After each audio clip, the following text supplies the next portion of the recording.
What's up? What's up? What's up, everybody? Come on in the room. Come on in the room. Praise God. It's Damon Speaks, the Damon Speaks Show. This is episode 2. Thank you so much. You're joining me live here in Damon Speaks Studios, otherwise known as my bedroom, but nobody really have to know that.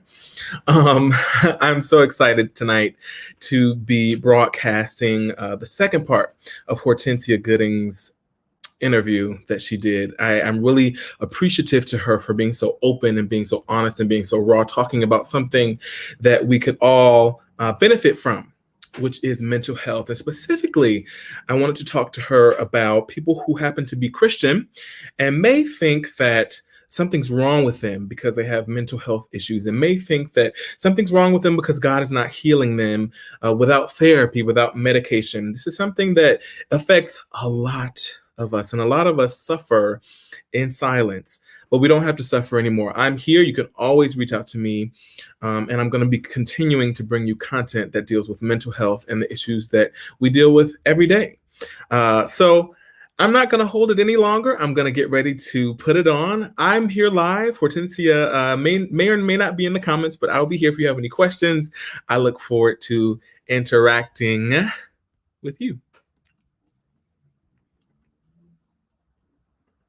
Hey, what's up, everybody? Welcome back to the Damon Speaks Show. This is episode 2 with my good friend, Miss Hortensia Gooding. So last episode, we dove into Hortensia being healed of epilepsy, and we got into a little bit of family history, a little bit of mental health. So please do yourself a favor.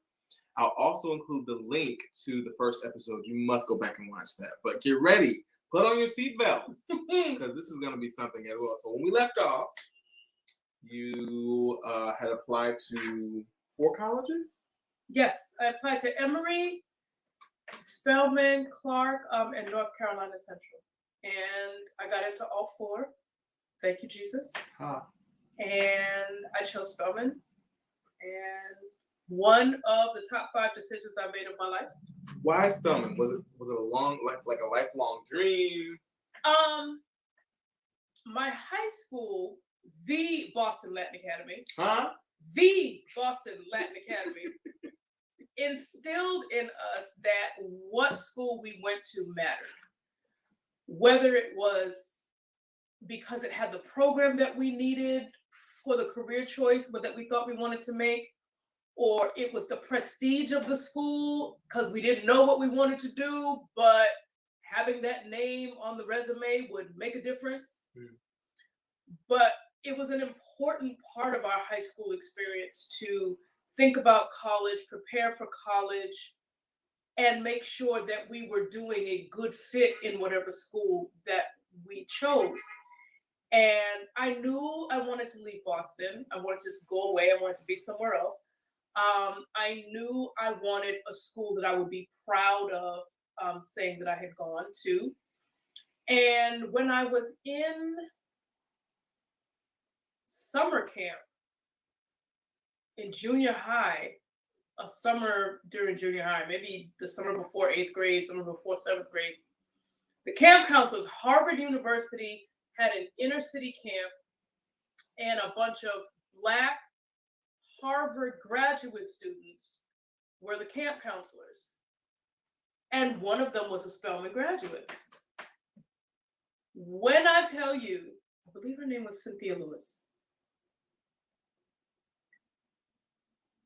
She was a goddess. And I was just like, she didn't make me want to go to Spelman. She just made me know that Spelman was this place of greatness. And there were other people like her there. My poor underdeveloped self was just like, wow. And that was it. Then I go to this high school that made me think, do you want to run a realm? Do you want to own a country? Do you want to, And then I was like, well, I'll at least apply. I did not think Spelman was going to say yes. Like I said last episode, because of the stuff I had gone through in foster care, I got kept back in the 10th grade, had to repeat it. So my grades were horrible. And I was like, there's no way in the world. I put my story in my essay, who I am, what I had gone through, because I spoke to a recruiter from Spelman, and when I told her my story, she said, just tell your story. You'll be fine. Just tell your story. And I was like, okay. I could just white out these F's though. You sure? I mean, it's quite a story. So I told my story and I got accepted. And when I got accepted, I was just like, well, then where else could I go? It was difficult because I was an independent student and I was poor. I never got to live on campus. So there's a lot I missed in terms of the Spelman experience.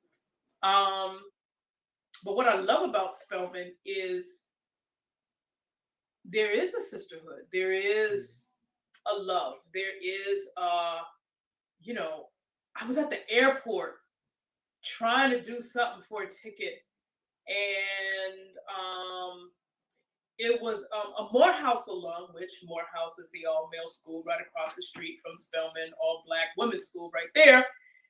And he asked me for an ID, and all I had was my Spelman ID, and I just snatched my Spelman. He's Spelman,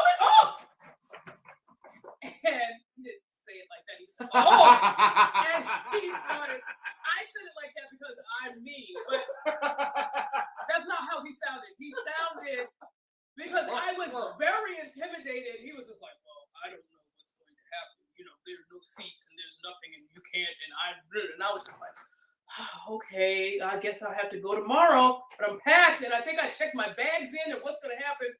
So he said, okay, well, let me see some ID and I'll pass him my Spelman. Why did you say you went to Spelman? And I was on the flight. And I was like, thank you. Well, he made you go through all that though. But anyway, okay, Spelman sister. Right. You got on the flight. I got on the flight. There is that connectivity. He just went above and beyond because, based on what was there, he had every right to say, you need to wait. But, Spelman. So,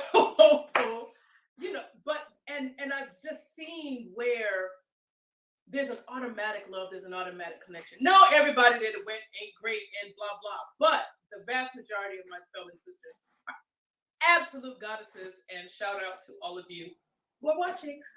Hi. I love you, Spelman. Spelman Undaunted. So, yeah. What did you study there? And did it I was have a psychology major. I was a psychology major. I'm fascinated by what the mind does and does not do, and why it does and does not. And I wanted a better understanding of myself, a better understanding of what happened to my mother, a better understanding of how things worked and didn't work. And so I majored in psychology, and I'm very glad I did. I got a lot of tools for managing myself, and it helped. Psychology plus my faith practice helped my self-awareness and helped my self-management. So this is like 18 to 21, I'm assuming? 19 to 22. But no, it took me 5 years. So 19 to 24 or something. I don't know. Whatever. 23. Whatever that was. However long 5 years after 19 is. But these are like very formative years in considering what you had been through. Yeah. This was offering you information that maybe you didn't have access to. That I definitely didn't have access to. And again, the idea that I could grow up and be well. It was the foster care. 50% of the foster homes I was in were drug dealers. Cocaine, marijuana, drug dealers. Like, you're not kidding. No, they were dealing drugs. They were sniffing. They had the razor blades. They were sniffing lines of cocaine. Yeah. I just wonder, like, I just didn't want it. How the system would allow, like, were there home Well, they would have to care. They would. Well, first you have to care. They didn't do lines of cocaine in front of a social worker. But there's no way if they had done a background check, they wouldn't have seen something shady or fishy. Why do your children have brand new cars? On a single link, they have food stamps and brand new cars? How? What? So there was no due diligence being done. So it did show me what was possible though. And when you're in your early 20s and 30s, a lot of bad choices don't look bad yet. They don't look bad yet. You're right. They don't look bad yet. It's after 15 or 20 years of doing drugs that it starts to show. The first 5 or 6 years, you could be fine. Feeling great, looking great, doing great, making money. Like it may not show yet. And it didn't show yet in them. So they're walking around in Nike and Adidas and, whatever. They had the latest clothes. My shoes had holes. They had latest leather, gold. Had gold. They were fine. In the projects. How fine were you? But they had it. They had what they wanted. They were living the quality of life that they wanted. So I knew it was possible. I knew I didn't want that life. I had no temptation to get high. I didn't want to get high. Okay. I will say that you had every reason in my mind to want to escape. You had every reason to want to get high. Yes, high wasn't what I thought of as escape, though. Escape through a book. Escape through pretending to be someone I wasn't. Pretending to be happy. Escape by making friends at school because I'm going back home to hell. So have a great time while at school.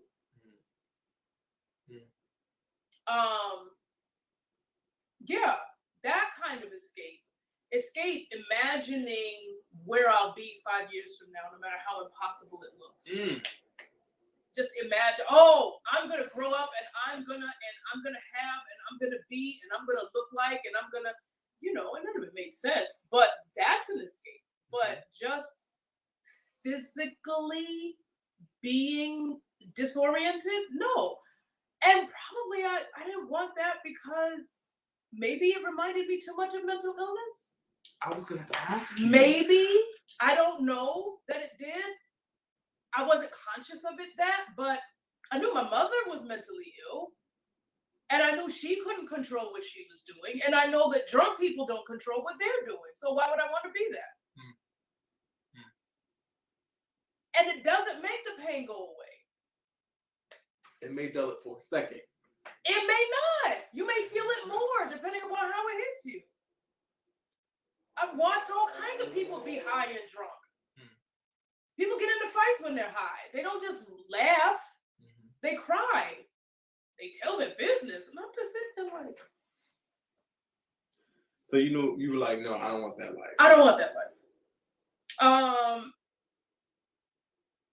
then they weren't nice people. Mhm. So why am I getting high with someone who doesn't even like me? You know, I just thank God for logic. I just had really solid questions. And if I couldn't, my question is always why not?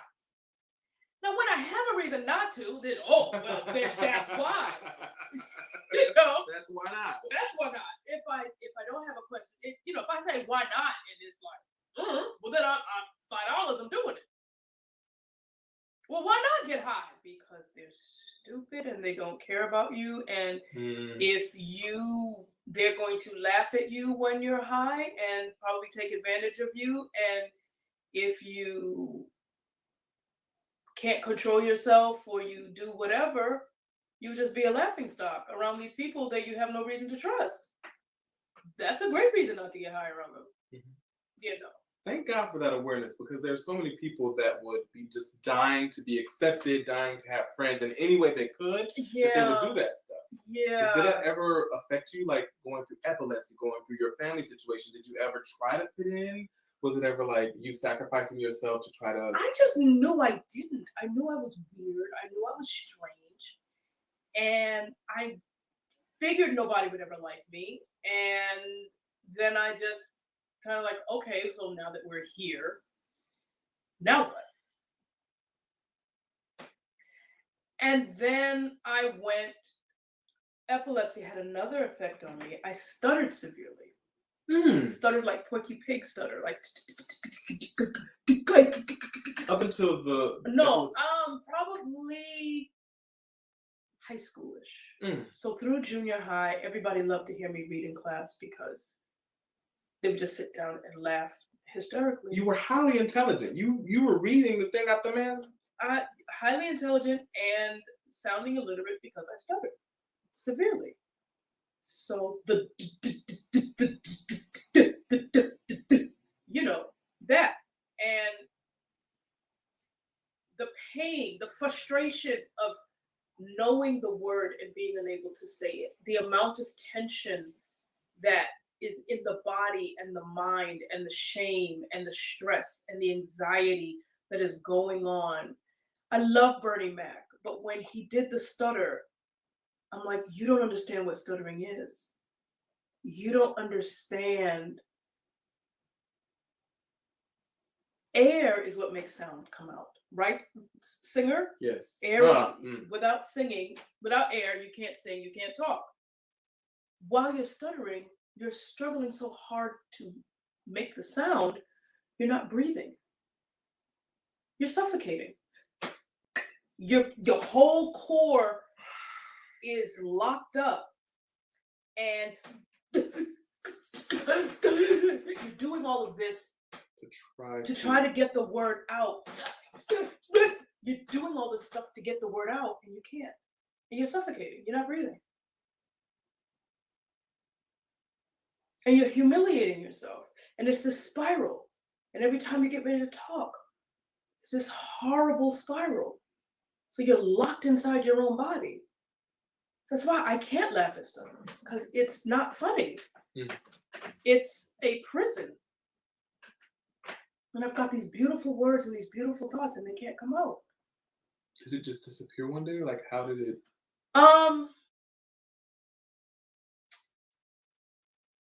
I finally understood what speech therapists were trying to say when they said, breathe, slow down, relax, which is antithetical. You want to hurry up and say it.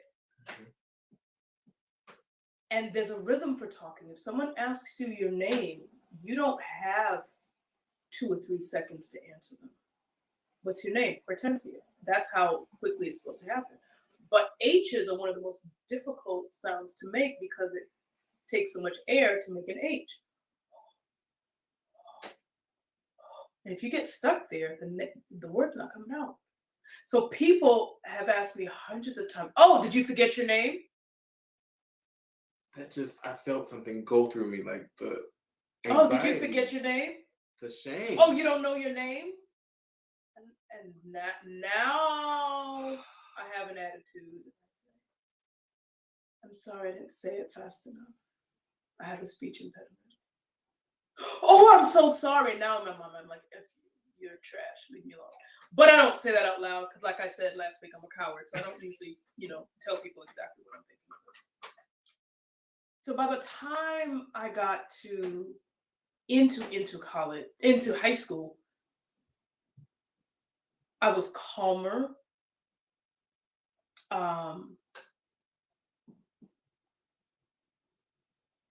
Something about, because being in foster care, I was always moving. And my school was assigned based on my address. So every time I moved, I needed a new school.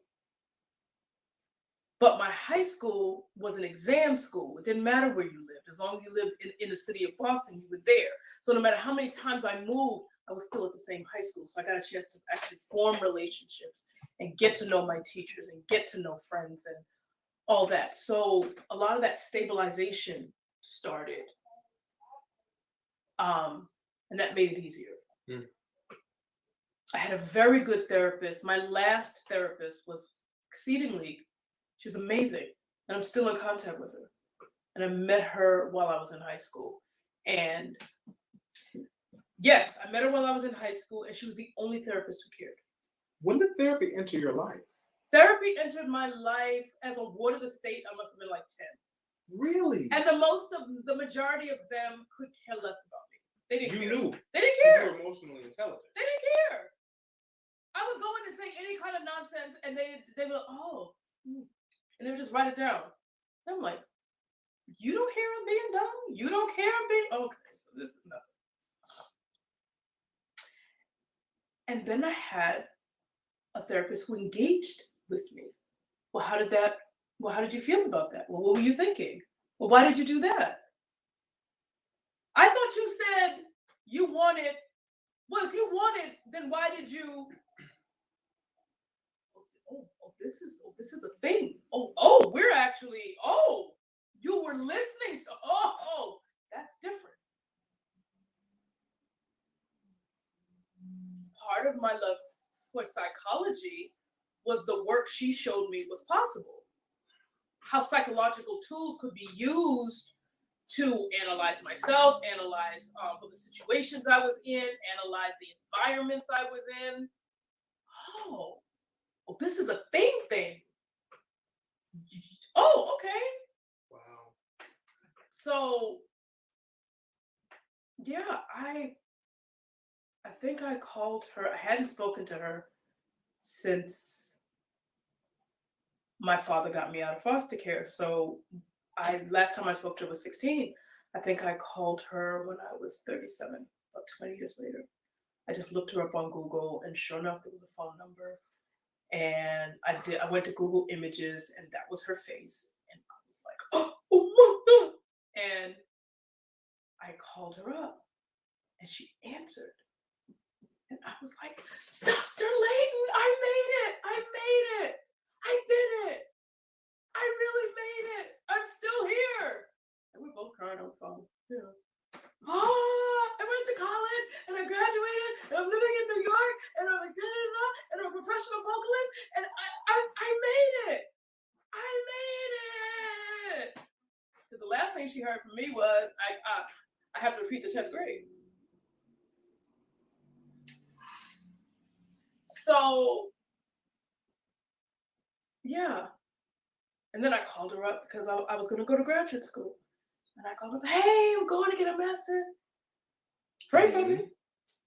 Where did you get your master's in? I got my master's in philosophy and psychology at Union Theological Seminary. Union? So I was a double major. Theological Seminary. I was a double major. And I went there because I'm also a writer. And I went there to confirm that writing is a thing. That it's not just a hobby, but it's actually a skill that I actually possess. And nothing will confirm your ability to write than classes that you would not have taken if they paid you having to pay for classes that no one could pay you to take, to then have to write about said topics in said class that you couldn't, there was no amount of money that you could have been given to take the class, that will confirm whether or not you're a writer. Can you write about something that you have zero interest in? From Spelman through Union, did your own personal mental health struggles shift and change or show up? My father passed in 2005. So this Union trip to seminary was my second trip to seminary. First trip to seminary was at New York Theological Seminary. I was working full-time in New York. Theological Seminary is a night school for people like that who want to go to seminary but are working full-time and can't quit their job and go to seminary. So I'm working full-time, I'm going to school full-time. I have the bright idea to pay for school out of pocket. So my salary gets cut in half as I pay my tuition every month. And then my father passed. I did not take out time to grieve. I had this model, I did not take out time to grieve. I had this model in my head that being a workaholic was being successful. So grind, always working. There was time I didn't sleep for like 3 days because I was working, and then I was working on a project, and then I was just getting it done. I was getting it in, and I stayed the night. And then there was one Friday I left my job at Sunday night. Because I just stayed in the office for like 48 hours, typing and writing and editing and revising and reading and just whatever. I put my head down on my desk and I, oh my God, you got to get up and finish. And I did that. The body can only take so much. The mind, the brain can only take so much. And then I got the flu. My father passed in February. I got the flu that April. And I was sick for like 3 weeks. You would think, okay, that must be a sign. A way to, you should, no, press through. Grind. Okay. Then I started having a bunch of seizures. The epilepsy hadn't ended yet. This is 2005. The epilepsy didn't end until 2009. So, bunch of seizures. You would think, nope. I'm still like, oh, but I'm getting straight A's. I'm doing it, like a 3.91 average. I am mad. Still mad about that A- because I should have had a 4, right? And so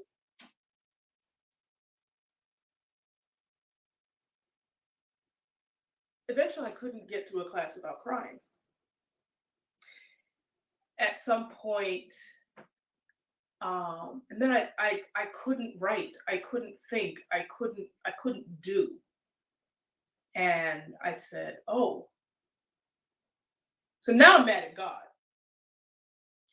I didn't say it was logical. I didn't say it made sense. I'm just telling the story. It often doesn't. I did this, but I'm mad at God because I did this. It doesn't make sense. I hear you. It doesn't make sense. Okay, fine. So I'm mad at God because in my mind, you said I could do all things through Christ. You said you would work through me. You said if I obeyed my call, that I would mount up and do whatever. Come on. Where are you? So I had to drop out of seminary. I was heated. I was beyond angry. And I divorced God. God and I were married, and I got a divorce. Now, I'm a member of Abbott City Baptist Church. I'm singing in the choir. I was just in seminary. So you can't just walk around talking about me and God ain't married no more. You know, you kind of can't do that part. Right. So what you do is you do the facade, like those broken marriages that aren't really married anymore, but you still take pictures together and sit together in a space and smile for the camera and dress your little kids up. Oh, separate bedrooms. In fact, separate addresses probably. But when you're in public together, you know, So if the preacher says something that you know deserves an amen, you say amen. You don't actually. If you love the Lord, clap your hands. Clapping my hands. Do I love the Lord? F the Lord. Because God just showed me up. God just let me down.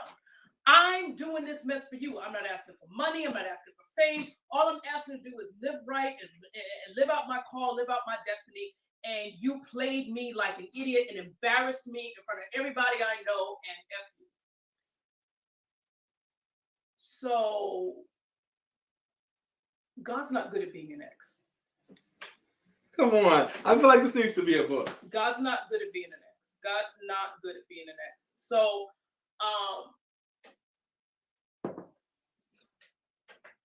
my mind says, well, if I don't have a purpose and I don't have a destiny, then why am I here? So then I became suicidal.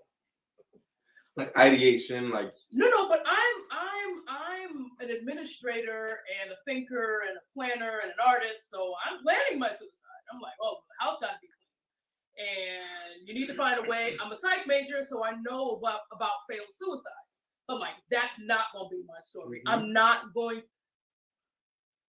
not going to be the one whose quality of life is lowered because of a failed suicide attempt, and now I've got permanent body damage or permanent mental damage, and all the problems I had are still here.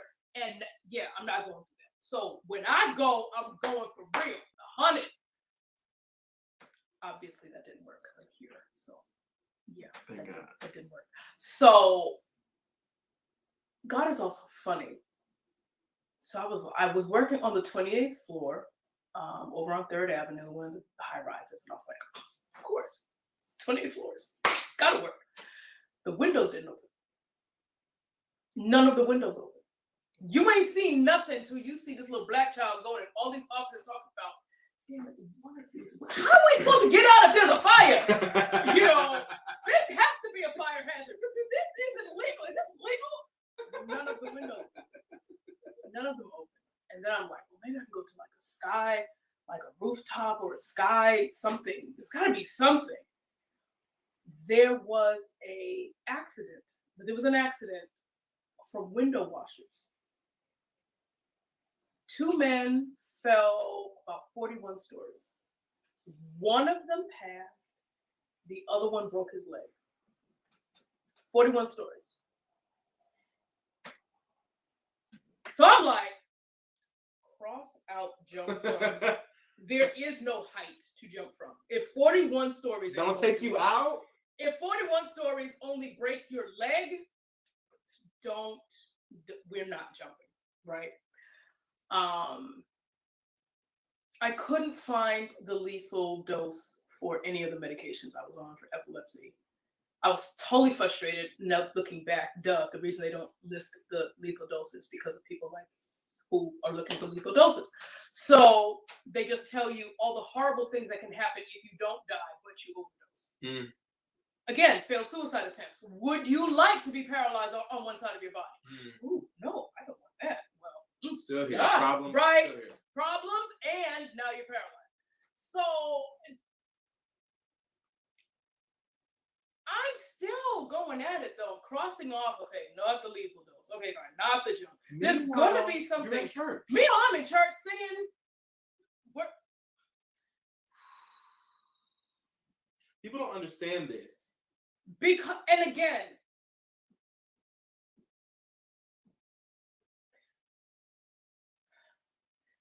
living out my salvation is one thing.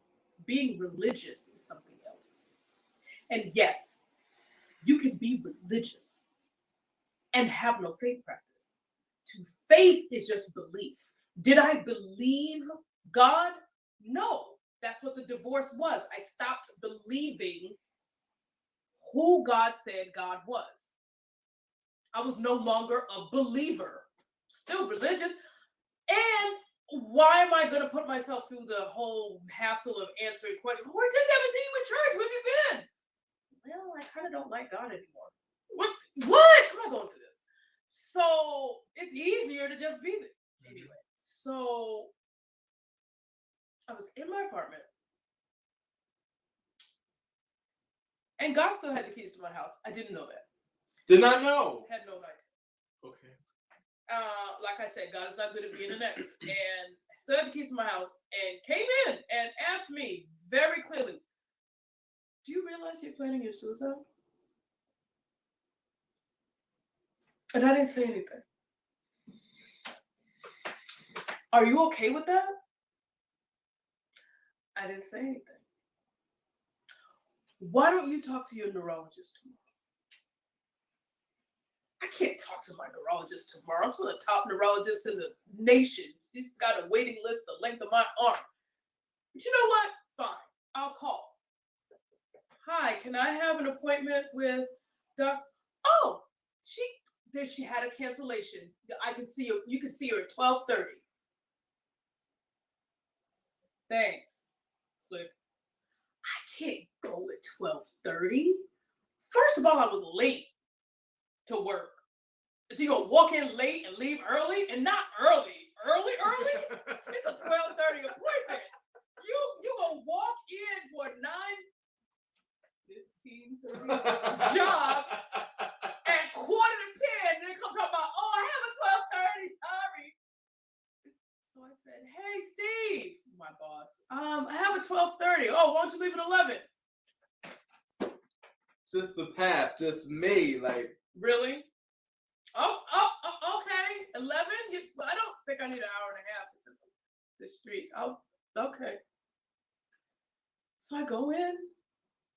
All I can do is be myself. I said, I've been planning my suicide. She got up and walked out. And I was like, hello? She just leave? And she came back and she said, I need you to go see the neuropsychiatrist down the hall. And I said, he doesn't take my insurance. And she said, go see the nurse. I was like, oh, hey. Whoa. First you walk out, now you're talking through your teeth. I'm feeling some kind of way about this. So I go over to him and I'm like, hi, Dr. Vasquez told me to come over, but I don't think you take my insurance. Sit down. Okay, you know what? Y'all need to work on some communication of it. I start telling him my story. And he didn't take my insurance, but I was never charged. And he was one of 6 neuropsychiatrists in the nation that deal with mental illness and epilepsy. And he said that epileptics are 50% more likely to be depressed within the regular population. And I said, oh. And then I started telling him my medical history. And my great-grandmother, my grandmother, my mother, my full-blooded sister, they were all schizophrenic. And he said, and I said, and I believe I'm going to be schizophrenic too. And he said, you can't be. And I said, well, why not? And he said, well, you would need my degree to understand. But suffice to say, epilepsy changed the shape of your brain. You can't be schizophrenic. Like I said, I was too numb to shout. On a scale of 1 to 10, I was at -10. I did not believe I would ever feel happy again. I couldn't remember what happiness felt like. Wow. I couldn't remember what joy felt like. Wow. I could smile. I know the muscles I need to smile, but that doesn't have anything to do with what's going on in my soul. It's a smile. I'm laughing. Yeah, you can laugh. Yeah. You can laugh. But was it funny? So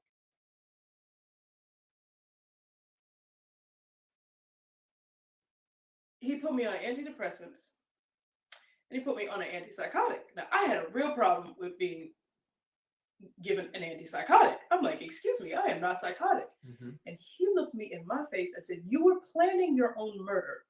People who plan murders are psychotic. It took me about 15 to 20 minutes to just like sit with that and be like, good God, I'm psychotic. I'm planning my own suicide. I'm planning to murder myself. That's not okay.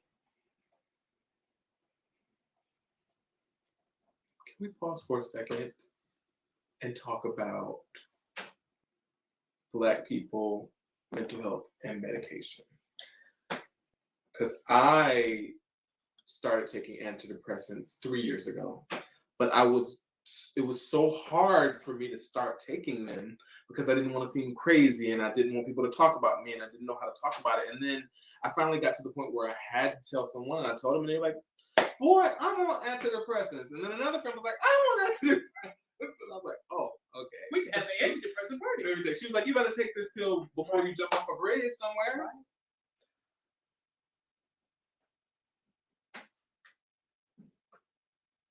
Prevention is better than cure. At this stage in my life, having come through all of that,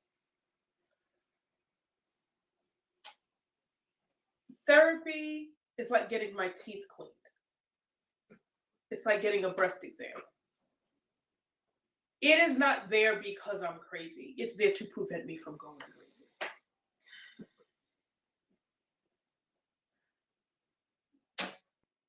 The brain, the mind is affected by the brain.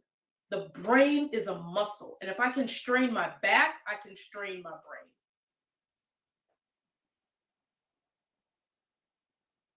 If I strain my back, I need physical therapy. If I strain my brain, maybe I need mental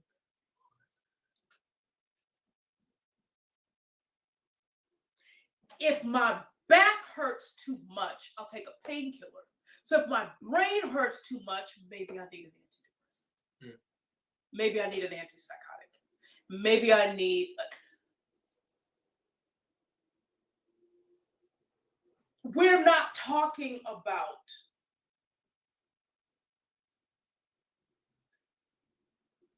I have a stereotype of what I think a criminal is. And there's nothing about me that fits a profile of a criminal. Yet I was planning a murder.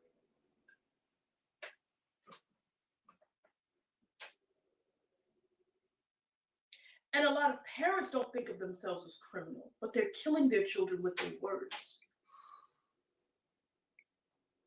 A lot of spouses don't think of themselves as violent, but the ridicule and the nagging and the sharing of secrets outside of the home, and the critique and the impatience. You know someone is working on their weight or trying to find a job and you just keep digging and digging and digging and digging. You don't fit the profile of a criminal, no. But here we are.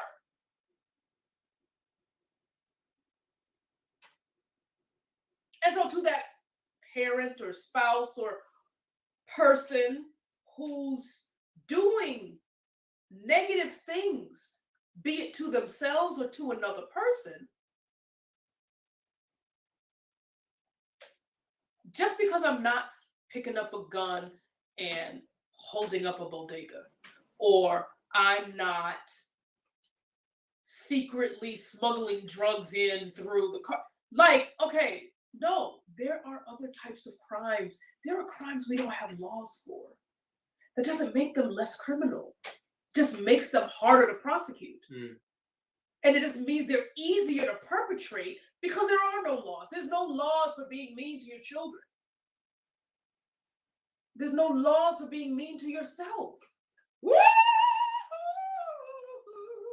There's no law. If there were, How? locked away. Locked away. There's no law for hating myself. It's not illegal. It's legal for me to hate myself. They're coming to get me right now. If there was a law. And yet, I listen to phenomenal singers question themselves. Like they don't hear what they sound like. I watch beautiful people question themselves. Like they don't know what they look like. And the question that I have to ask myself when I'm questioning my intelligence and questioning my physical attractiveness and questioning my skill and questioning my call and questioning my purpose and my value and my worth, when I'm questioning those things, I have to ask myself, would I question this of my best friend, and I do have close friends, would I say this to them? And the answer is never. I would never part my lips to say to my, forget best friend, would I say it to an acquaintance? Would I say this? Would I turn to somebody in a rehearsal and be like, please don't sing? Would I do that? No. No.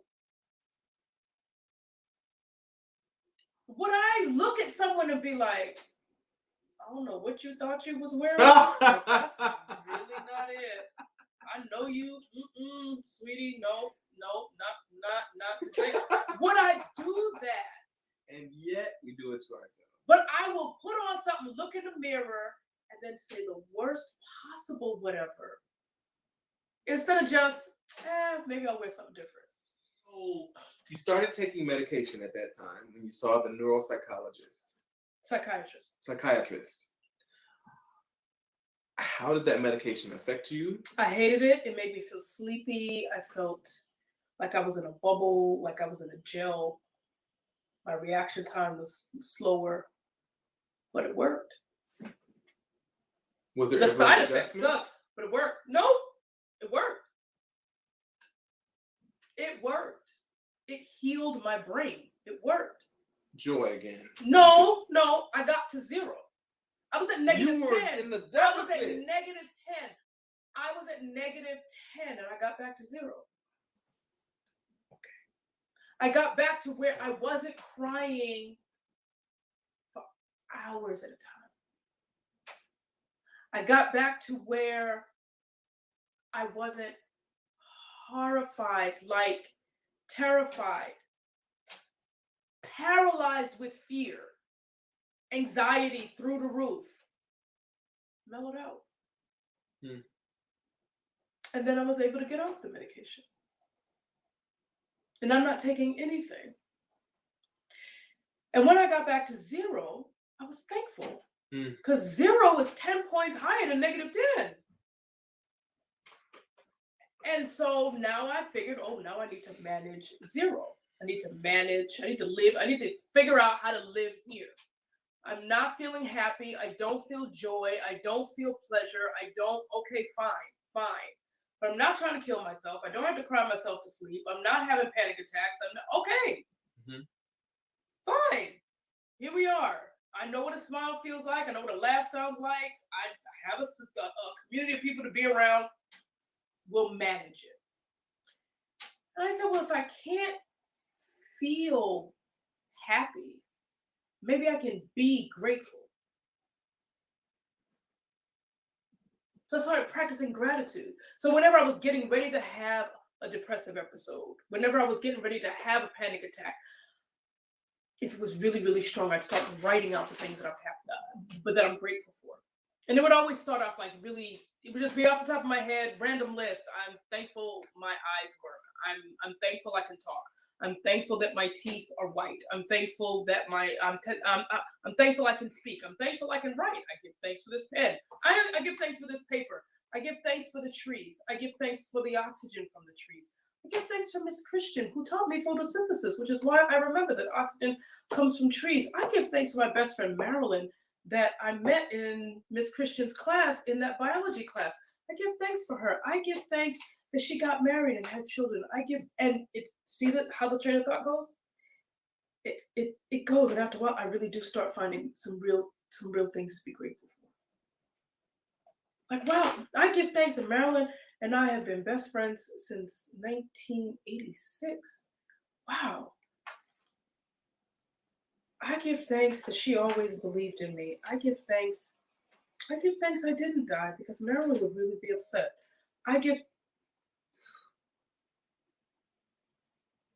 And that was legitimately right now, just off the top of my head. But that's how it goes. It starts off with whatever, and then the train of thought goes and you get somewhere. And then something switches, and whatever was getting ready to happen, whatever depressive anxiety, whatever was getting ready to happen, I've realized I can't think two thoughts at the same time. So I can't be thinking about something that I'm grateful for and hating myself at the same time. I just can't. Like, something has to give. And if I'm concentrating on being grateful, then I'm being grateful.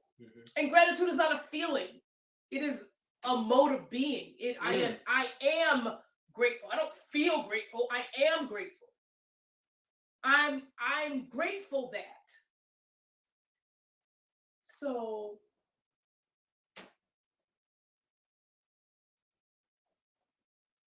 gratitude lists, gratitude thoughts. If I'm on the train or in a store or wherever and I can't sit down and write,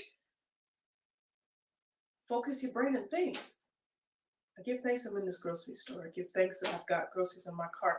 I give thanks that I have money to pay for all the groceries in my cart. I give thanks that I added up the groceries in my cart, so I actually do know that I actually do have the money to pay for the groceries in this cart. I give thanks for the cart that I can wheel this stuff home because there ain't no way in the world I can carry it. I give thanks that I live a walking distance from the grocery store. I give thanks that I haven't had to move from that apartment since 1998. I give thanks. And you just keep going until the devil has to run away. Cannot occupy the space. There's no space to occupy. It's full. What would you say to someone who may be struggling with faith and mental illness, believing, maybe coming from a background where they're the name it and claim it, and they're saying, you know what, I know the Lord is going to heal me. I know the Lord is going to heal me, but they're not experiencing any change and they're planning their suicide. So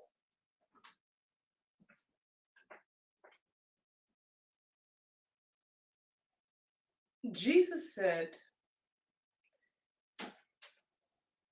the well do not need a physician. If I were well, why am I claiming health? I don't think billionaires claim wealth. All right, get out. I don't get out. I don't think the bodybuilders, I don't think they claim strength. They may claim, I'm going to lift this 550 barbell because there's a chance they won't because it's impossible to lift. Yeah, but they're not, I'm strong. I don't think they do that. I don't think a cab driver gets in the car and claims the ability to drive. I can drive today. I don't think so. I don't know that an organist or pianist or sit down and I can play the piano. I don't think that's what's happening. I don't. Cue me in the comments if I'm wrong, but I don't think so. So there's something a little suspect about the things I claim. Because there's something in me that says I'm not there yet. Because if I was there, I wouldn't be claiming it. I don't claim I'm a Spelman graduate. I graduated. What the heck am I claiming? I don't claim I'm a Spelman alum. I'm a Spelman alum. I don't claim I'm a Union alum. I'm a Union alum. While I was matriculating through Union, I didn't sit there going, I'm a student. I'm a student at Union. I didn't do that. I got up and went to class. I did what students do. And if I'm well, what am I claiming? I don't claim I don't have pain in my body. I actually don't have pain in my body. There's nothing to claim. I'm fine. I claim my sight. I can see. What am I claiming? I claim my glasses are the right prescription. They are. What am I claiming? What? Help me. What am I claiming? Claim what? Why? What am I claiming for? If it's there, if I'm healed, what am I claiming? I'm sorry. Now I'm clapping at people. Y'all harder, saints. Pray harder. So, what am I claiming? Name what, why? By his stripes, I'm healed. Well, then go on then.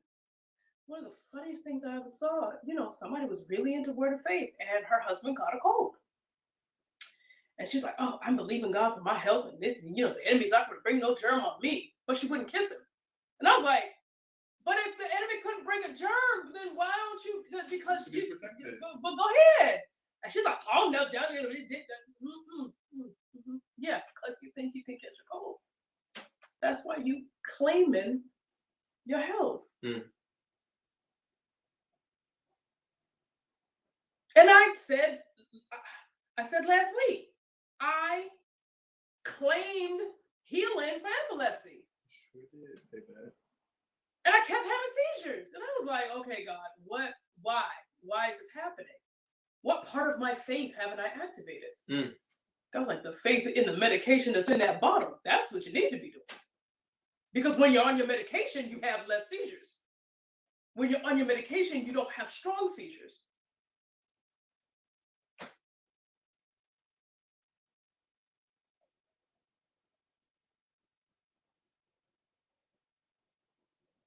Life is difficult.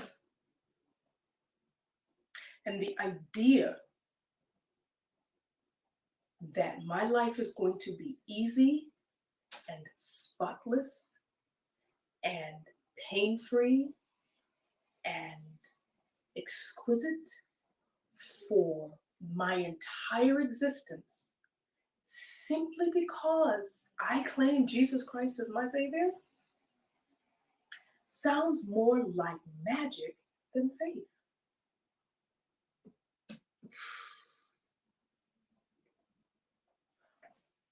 While I was in seminary, I did a final paper on magic. I wanted to know what was the difference between magic and a miracle? What was the difference? Well, I had to change my paper. Because, fun fact, magic is a term that Europe came up with to describe phenomenon they could not understand in indigenous spaces. So when I read the African philosophers was like, we ain't got no magic. A magician is an entertainer, but we don't actually think that's supernatural. We just know he's doing a sleight of hand. We don't think that's supernatural. It's like the person with the card deck. You don't think they're actually calling on spirits. You just know they're really good at shuffling a deck of cards and somehow they got one by you. And you don't understand how they did it, but they did it. And if they taught you the trick, you could do it too. And you wouldn't need to call on no spirit. You would just do the trick. Yeah. So magic had nothing to do with miracles. Supernatural phenomenon happened, and they didn't understand why it was happening, so they called it magic.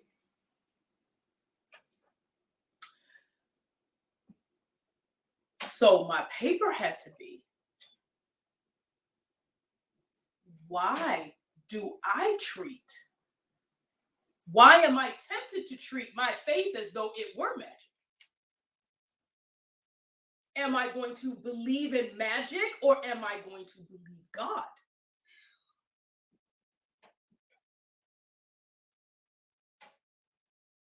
And when I read my Bible, Jeremiah's life was not magical. Jeremiah got thrown in a mud pit. He wasn't believed. His family wanted him dead. The king wanted him dead. All his peers, he had like maybe 1 or 2 associates that weren't trying to kill him. And he spent his entire life telling people the truth and he was not believed. That ain't the life anybody would claim. And he tried to quit being a prophet and he couldn't. It was like fire shut up in his bones. He was addicted to prophesying and the withdrawal symptoms were too much to bear and he went on and prophesied. And then had the horrid pleasure of watching his prophecy come to pass as the nation of his birth was burned to the ground. by the very people he said was going to do it, that nobody believed him.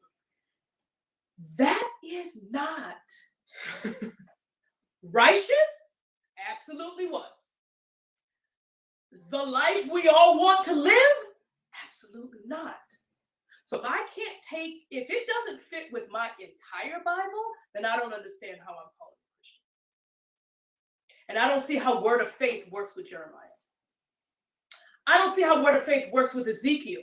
God told Ezekiel, your wife is going to die tonight and you're not going to grieve her death because you're going to show the rest of Israel the way they won't grieve their dead either because they'll be exiled. And they'll be having too many other things to do as exiles and slaves to be grieving their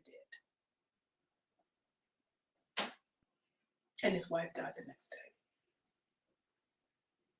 He couldn't name and claim her life.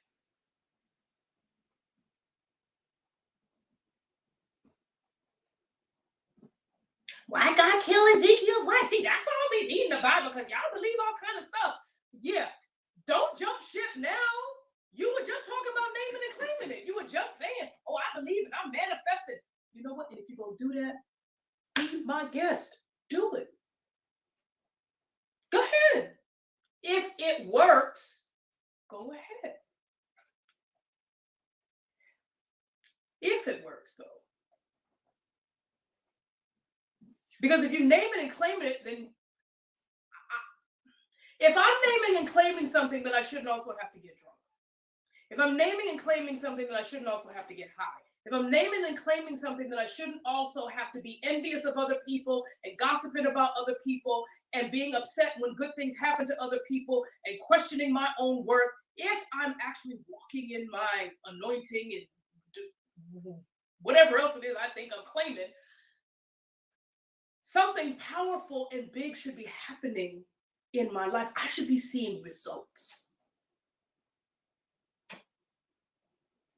When I'm in the will of God, I see results.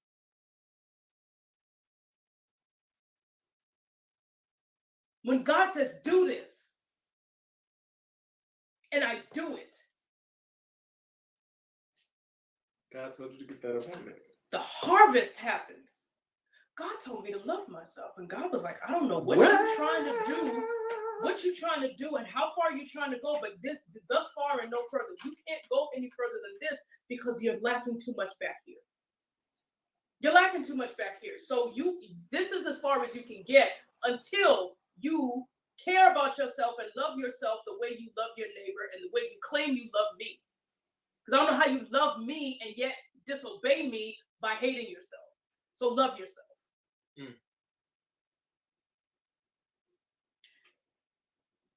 I'm not particularly righteous or holy or saintly. However, I do want to make progress in my life. And if Almighty God is going to tell me that I ain't going to make no more progress, well, then I need to just go on ahead and obey. Because I can't stay here. Mm-hmm. So I keep asking, how do I do it? Well, what am I doing?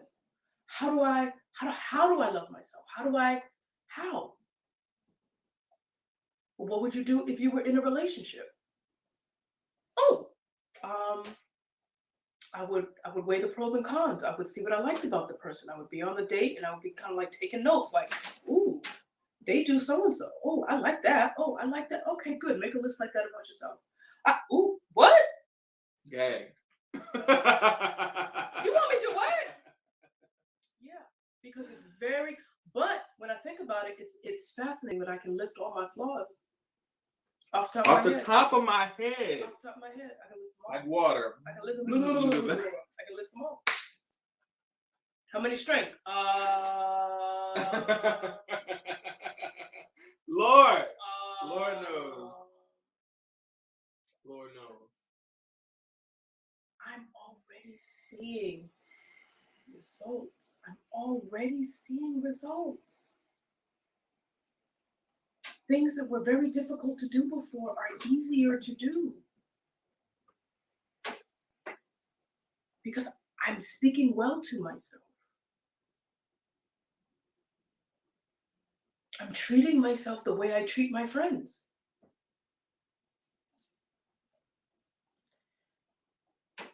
So if God said to do it, then it ought to be working. Mm. And it ought to be legitimately working. And I shouldn't have to do any side whatever. Fixing it up with duct tape and propping it up with It this should and just that. be working.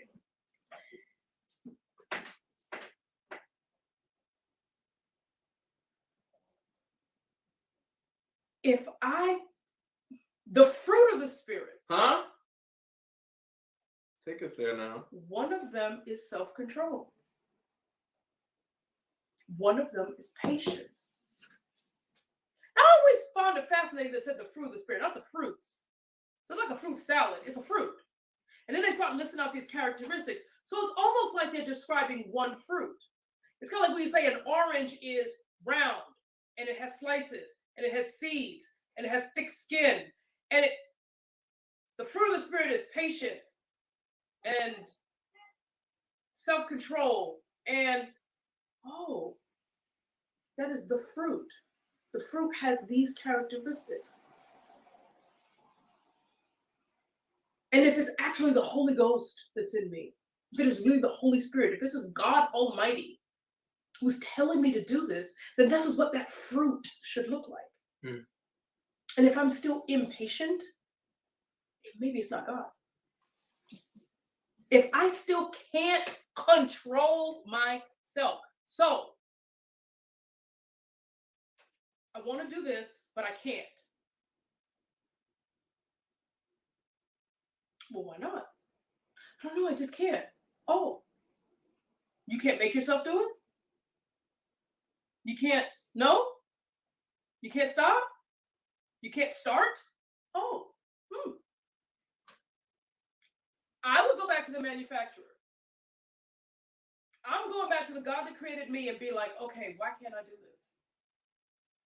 If I'm supposed to have self-control, then why can't I control myself and do this? Mm. And usually when I ask God questions like that, God's next question, are you sure you want to have this conversation? When did you and God get back together, P.S.? Oh! We left off at like you had divorced and then he was like, hey. Yeah. God is not a good ex. God is not a good ex. God is not a good ex. With gratitude.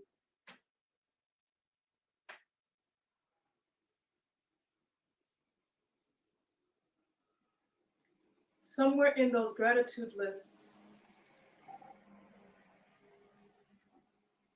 the healing began. And the toxicity lessened. I couldn't see God through all those neurochemicals. The amount of abuse that I was doing to myself was hellish. And if I'm going to take this horrible, toxic activity and give it as an offering to God, workaholism, not resting, not taking care of myself, not taking time to grieve my father's death, that's what I'm offering to God? And God is supposed to accept me hating myself, abusing? God is supposed to accept my self-abuse as a gift? Mm. So then when God doesn't accept self-abuse as an offering, I'm angry at God? Because God wouldn't accept my self-abuse as an offering? I need to go to God. Lord, what's going on? Why am I like this? And therapy is there because an intelligent, qualified therapist can see patterns that slip by me. I had to learn that my therapist doesn't have to qualify as my friend. Mm. So no, I don't need a strong, beautiful, Black, Afrocentric, Christian woman to no, I don't. I need an intelligent, qualified person to be my therapist. That just helps somebody. I know that helps somebody because that helped me. That's what my therapist needs to be. My therapist does not need to qualify to be my friend. And if I'm ill, if something's not working right in this muscle that's inside my head, then this muscle needs to be loved back to health. And there's something very comforting and sustaining about talking to an intelligent, qualified person about the hurt that my brain is experiencing. And keeping that hurt from becoming a wound or becoming a fracture or becoming just irreparably damaged. Listen, this has been amazing. How can we get more of you? Where do we find you? Is there an email? Is there a Facebook? It's coming. I'm working on projects and writing and things of that nature. And I had to heal from graduate school. What I'm doing right now is getting my stuff together, getting my life right. It's about to be winter in a pandemic. Yeah, there's a lot we gotta do. What does that even mean? Right. Do I get a Costco membership? Like, what am I doing? You know, if I get a Costco membership, where am I putting all that stuff? Who am I sharing this mess with? You want to go in half and half? Let's do it. Awesome. Let's do BJ's instead of Costco. So, figuring out what it is, preparing for my early vote. Early voting is from October 24th to November 1st. Here in New York State. October 24th up to November 1st. If you don't know when you're early voting in your state. And Georgia, I see you. Y'all are bringing it to that voting line. I see you, Georgia. I see you, Virginia. Vote. So getting ready to vote. If New York turns out, then I need my chair and some chicken and my face shield and a book and some music and whatever else to sit down outside until it's my turn to vote, right? Put in that ballot. Thank you so much for coming. Thank you for being my first guest on the Damon Speaks show. I was doing Damon Speaks live, but unfortunately, I can't always be live on my guests. Sometimes we need to pre-record, but I'll be coming to you every Monday night at 8 p.m. whether we're live or not. Thank you. Thank you. I love you. I love you more. And we love you. We do. Feel free to reach out to me at damonspeaks411@gmail.com. You can find me on Instagram at Damon_speaks. You can find me on Twitter at Damon_speaks. You can find me on TikTok at Damon_speaks. You know what I always say. Keep your head up. What a wonderful testimony. What a wonderful show. I just really am so thankful. Thank you, Hortensia, for joining me and being my first guest on the Damon Speaks show, formerly Damon Speaks Live. I love you guys. And if there's one thing, just one thing that I hope for you tonight, for a long time, actually for the rest of your life, is that you will learn how to be kind to yourself. There's a lot going on in the world. There's a lot happening, and it's so easy for us to judge ourselves. It's so easy for us to berate ourselves. It's so easy to give more attention to the negative, especially in our minds, in our heads, than it is to the positive. But my hope is that slowly, sometimes very slowly, but surely you will learn how to be just a little bit more gentle with yourself, to be a little bit more kind with yourself, because the saying goes, you can get more bees with honey than vinegar. So be sweet, especially to yourself. And as you're sweet to yourself, out of that comes sweetness for everyone else. Out of that comes sweetness for the world. A lot of us are trying to be sweet to everybody else but ourselves, and it's turning to vinegar in our hands as we're pouring it in someone else's cup, because we have not acknowledged that we need to give ourselves the love. That is the foundation. Hey, Ali, the cat is saying hi. That is the foundation from which we should give love to others. Please, please, please vote. I don't know what state you're in, but wherever you are, do your absentee ballot. I'm not sure what's going on with mail-in voting. I'm going to be voting early here in New York City between October 24th and November 1st. It's your right, and it is your responsibility. There's a lot of things that are going on in our country, and we need every voice to be counted. Anyway, I love you guys. Next week, I have a very special guest. We will continue with Mental Health Mondays here on the Damon Speaks show. Until then, take care of yourselves and know that I love you.